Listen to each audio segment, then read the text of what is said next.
بسم اللہ الرحمن الرحیم۔ السلام علیکم معزز طلباء کرام، آپ سب کیسے ہیں؟ آج ہم نور الانوار کے سبق نمبر 188 کو پڑھیں گے۔ آج کے ہمارے سبق کا عنوان ہے کلمہ کل کے مدخول کا بیان۔ آج کے سبق میں در حقیقت ہم اس حوالے سے پڑھیں گے کہ کلمہ کل اپنے مدخول کے عموم کے لیے کیسے آتا ہے، اور اس حوالے سے گفتگو کرتے ہیں۔ مختصر سی عبارت اور اس کا ترجمہ کرنے کے بعد وضاحت کی طرف بڑھتے ہیں۔ آئیے سب سے پہلے عبارت اور اس کا ترجمہ کرتے ہیں، پھر باقاعدہ سبق کی وضاحت کی طرف بڑھتے ہیں۔ ہمارے آج کے سبق کی عبارت وَلَمَّا كَانَتْ كَلِمَةُ كُلِّ لِعُمُومِ مَدْخُولِهَا سے شروع ہوتی ہے۔ تو مصنف علیہ رحمہ لکھتے ہیں وَلَمَّا كَانَتْ كَلِمَةُ كُلٍّ لِعُمُومِ مَدْخُولِهَا، اور جب کلمہ کل اپنے مدخول کے عموم کے لیے آتا ہے تو فَإِن دَخَلَتْ عَلَى الْمُنَكَّرِ أَوْجَبَتْ عُمُومَ أَفْرَادِهِ، تو پس اگر کلمہ کل نکرہ پر داخل ہو تو نکرہ کے افراد میں عموم ثابت کرے گا۔ لِأَنَّهُ مَدْلُولُهَا لُغَةً، اس لیے کہ افراد کا عموم اس کا مدلول لغوی ہے۔ وَإِن دَخَلَتْ عَلَى الْمُعَرَّفِ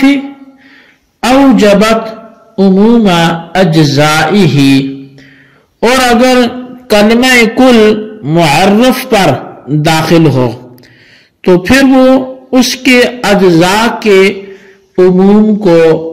واجب کرتا ہے، یا اس کے اجزاء کا عموم اس کو ثابت کرے گا۔ لِأَنَّهُ مَدْلُولُهَا عُرْفًا، اس لیے کہ معرفہ کے اجزاء کا عموم اس کا عرفی مدلول ہے۔ اور وَلِهَذَا لَوْ قَالَ أَنْتِ طَالِقٌ كُلَّ تَطْلِيقَةٍ يَقَعُ الثَّلَاثُ، یہی وجہ ہے کہ اگر کسی شخص نے یوں کہا کہ أَنْتِ طَالِقٌ كُلَّ تَطْلِيقَةٍ، تو اس صورت میں 3 طلاقیں واقع ہوں گی۔ اور اگر اس نے اس کے بجائے یوں بولا وَإِنْ قَالَ كُلَّ التَّطْلِيقَةِ يَقَعُ وَاحِدَةٌ، اگر اس نے یوں بولا أَنْتِ طَالِقٌ كُلَّ التَّطْلِيقَةِ، تو پھر ایک ہی طلاق واقع ہوگی۔ حَتَّى فَرَّقُوا بَيْنَ قَوْلِهِمْ كُلُّ رُمَّانٍ مَأْكُولٌ وَكُلُّ الرُّمَّانِ مَأْكُولٌ بِالصِّدْقِ وَالْكِذْبِ، یہاں تک کہ علماء کرام نے ان 2 مثالوں میں فرق بیان کیا ہے، کل رمان معقول میں اور کل رمان معقول کے درمیان، صدق اور کذب کے اعتبار سے انہوں نے فرق کیا ہے۔ ای بصدق الاول و کذب الثانی، یعنی کہ اول مثال صادق اور ثانی مثال جو ہے یہ کاذب ہے۔ لأن معنى الأول كل فرد من الرمان مما يصلح أن يؤكل وهو صادق، اس لیے کہ جو پہلی مثال ہے اس کا مطلب اور مفہوم یہ ہے کہ رمان میں سے ہر فرد ان چیزوں میں سے ہے کہ جو صلاحیت رکھتی ہیں کہ ان کو کھایا جائے، تو کہتے ہیں یہ بات سچی ہے، ایسا ہی ہے۔ وَمَعْنَ الثَّانِي كُلُّ أَجْزَاءِ الرُّمَّانِ مِمَّا يُؤْكَلُ وَهُوَ كِذْبٌ، اور دوسری جو مثال ہے جو كُلَّ التَّطْلِيقَةِ کی والی، تو کہتے ہیں اس کا معنی و مفہوم یہ بنتا ہے کہ رمان کے اجزاء کا ہر فرد ان چیزوں میں سے ہے کہ جن کو کھایا جا سکتا ہے، حالانکہ یہ کذب ہے، یہ سچ نہیں ہے۔ لأن القشر لا يؤكل قط، اس لیے کہ رمان کے افراد میں چھلکا بھی ہے، اور چھلکا ان چیزوں میں سے ہے کہ جن کو کھایا نہیں جاتا تو اس لیے یہ بات بھی پھر سچی نہیں ہوگی۔ جی طلبہ کرام، یہ ہمارے آج کے سبق کی عبارت اور اس کا ترجمہ تھا جو آپ نے سماعت کیا۔ تو اب آئیے آج کے سبق کی جو وضاحت اور اس کی تشریح ہے ہم اس جانب بڑھتے ہیں۔ جیسا کہ آپ کے علم میں ہے کہ پہلے ہم نے عام کے الفاظ کے حوالے سے ذکر شروع کیا کہ وہ الفاظ جو عموم پر دلالت کرتے ہیں، تو ان میں سے من اور ما کا ذکر مکمل ہونے کے بعد کل کا ذکر شروع ہوا ہے۔ تو کل کے حوالے سے شارح رحمۃ اللہ تعالی نے یہاں پہ لکھا کہ کلمہ کل چونکہ اپنے مدخول کے عموم پر دلالت کرتا ہے، اس لیے لفظ کل اگر نکرہ پر داخل ہوگا تو نکرہ کے افراد کا عموم ثابت کرے گا، کیونکہ کلمہ کل کے مدخول کے افراد کا عموم کلمہ کل کا مدلول لغوی ہے، لہذا کلمہ کل کے ذریعے لغتاً اس چیز کے افراد میں عموم ثابت ہوگا جس چیز پر لفظ کل داخل ہے، اور اگر لفظ کل معرفہ پر داخل ہوگا تو معرفہ کے اجزاء کا عموم ثابت کرے گا، کیونکہ کلمہ کل کے مدخول کے اجزاء کا عموم کلمہ کل کا مدلول عرفی ہے، لہذا کلمہ کل کے ذریعے عرفاً اس چیز کے اجزاء میں عموم ثابت ہوگا جس میں کلمہ کل داخل ہے۔ تو حاصل یہ کہ کلمہ کل نکرہ پر داخل ہونے کی صورت میں عموم افراد پر دلالت کرے گا، اور کلمہ کل معرفہ پر داخل ہونے کی صورت میں عموم اجزاء پر دلالت کرے گا۔ اور یہ بات پہلے گزر چکی ہے کہ اجزاء کا مجموعہ وہ کل ہوتا ہے اور افراد کا مجموعہ وہ کلی کہلاتا ہے، اور کلی اپنے افراد پر محمول ہوتی ہے جیسے زید انسان،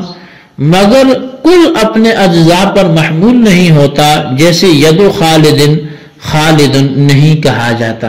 تو لہذا یہ کلی اور کل کے درمیان فرق بھی ہو گیا۔ نکرہ اور معرفہ کے درمیان اس مسئلہ میں فرق واضح ہوگا کہ اگر کسی نے اپنی بیوی سے یوں کہا انتی طالقن کل تطلیقۃ، تو بیوی پر 3 طلاقیں اس صورت میں واقع ہوں گی، اور اگر اس نے یوں بولا انتی طالقن کل تطلیقۃ، یعنی پہلی صورت میں اس نے کل تطلیقۃ کہا، جو تطلیقۃ جو ہے وہ معرف نہیں ہے، منکر ہے، اور دوسری مثال کی صورت میں اس نے کیا بولا انتی طالقن کل تطلیقۃ، تو اول مثال میں مضاف الیہ نکرہ ہے اور ثانی مثال میں مضاف الیہ معرف ہے، منکر نہیں ہے۔ اب دوسری مثال میں جب اس نے انتی طالقن کل تطلیقۃ کہا تو 1 طلاق واقع ہوگی، جبکہ اول صورت میں 3 طلاقیں واقع ہوں گی۔ اب اس کی وجہ کیا کہتے ہیں؟ اس لیے کہ پہلی صورت میں لفظ کل نکرہ پر داخل ہونے کی وجہ سے طلاق کے افراد میں عموم ثابت کرے گا، اور طلاق کے کل افراد چونکہ 3 ہیں اس لیے عورت پر 3 طلاقیں واقع ہو جائیں گی۔ تو چونکہ کل نکرہ پر داخل ہے تو عموم افراد پر دلالت کرنے کی وجہ سے کل انتی طالقن کل تطلیقۃ سے وہ ساری کی ساری طلاقیں یعنی 3 طلاقیں واقع ہو جائیں گی۔ اور دوسری صورت میں لفظ کل چونکہ معرفہ پر داخل ہے تو معرفہ پر داخل ہونے کی وجہ سے طلاق کے اجزاء میں عموم ثابت کرے گا، یعنی طلاق اس کے تمام اجزاء کے ساتھ واقع کرے گا، اور طلاق کے تمام اجزاء کا مجموعہ چونکہ ایک ہی طلاق ہوتا ہے